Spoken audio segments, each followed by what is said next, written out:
political party, the Ba'ath Party, and are members of a Muslim group called Alawites, part of the Shia minority in this majority Sunni country. In 1963, the regime imposed what became a permanent state of emergency. This allowed the secret police, the Mukhabarat, to detain anybody at any time without charge. Long before the war, jails were filled with political prisoners, and countless Syrians had been taken, tortured, and disappeared. By early 2011, Arab Spring demonstrations were erupting in and around the Middle East. In March that year, some teenagers in Daraa were arrested and tortured for spraying an anti-Bashar al-Assad slogan on the wall of their school. Unarmed demonstrators demanded the boys' release, but Assad's forces responded violently.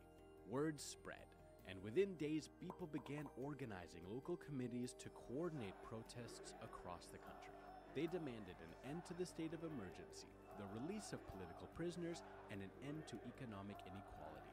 Assad blamed the unrest on criminal gangs of foreign conspirators, saying, "Terrorists are loose on the streets." But he did eventually make some changes. He fired his cabinet and the governor of Daraa and appointed new ones. The Ba'ath Party also allowed new parties to run in the parliamentary elections, on the condition that his party handpicked the candidates. And finally, Assad declared an end to the state of emergency. But the next day, he replaced it with a new, even stricter set of laws against protesting. A turning point came when thousands gathered in Homs on the city's main square under its clock tower. They vowed to stay all night and set up tents, much like other protests of the Arab uprising in the region. At dawn on April 18th, security forces stormed the square, killing dozens. That was the tipping point. Homs became known as the capital of the revolution. A series of unarmed protests for reforms started to become a fight to end the regime. Pro-Assad militias, called Shabiha, started to get traction. In response, peaceful demonstrations now became violent. Some soldiers refused to fire on protesters and defected from their units in the Syrian Arab Army and joined the local self-defense militias to form what is now known as the Free Syrian Army. Hundreds of different brigades sprung up, each acting individually to protect its area from Assad's forces. At the time, they all called themselves FSA. As more military defectors moved into neighborhoods and towns, the FSA grew and began to make gains. Assad's forces retreated from some areas. In these liberated territories, the local coordinating committees evolved into local councils.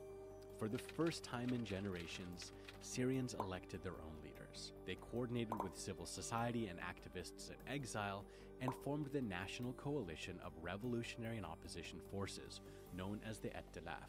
They intended to form an interim government when the regime was removed, which they expected would be soon. By February 2012, almost 8,000 people had already been killed as the violence spread. Syria's neighbors reacted. The Arab League proposed a de-escalation plan to calm things down. Assad agreed and allowed a team of observers into Syria. They reported seeing tanks on the streets of major cities and no slowing to the violence. So the Arab League suspended its monitoring mission and voted to cease recognizing Assad as a legitimate leader, eventually granting Syria's seat in the Arab League to the Ettilaf. Assad's forces were weak and losing ground to the opposition. Nearly half of the 220,000-strong Syrian army had defected and joined the rebellion along with top officials. Even the prime minister, Riyad Hijab, defected.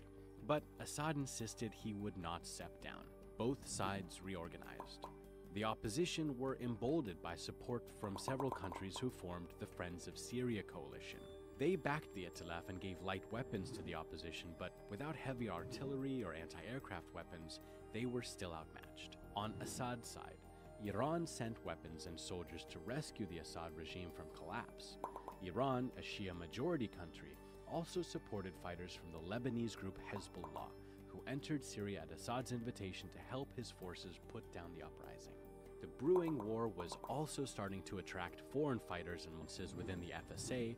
At the onset, the opposition was united in fighting for the same cause, to replace Assad's regime with a democratic state for all Syrians. But that didn't last.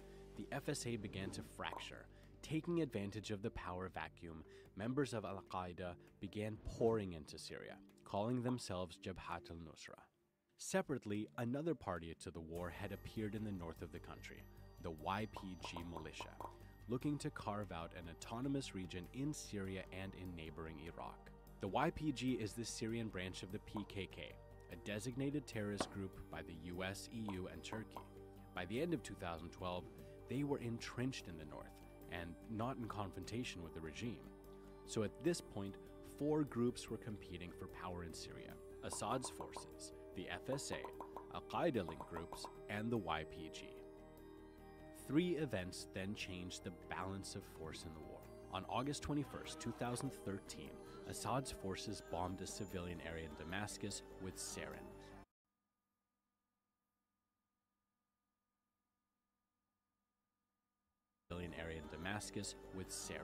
A deadly nerve toxin. 1,400 people in 12 neighborhoods in eastern Ghouta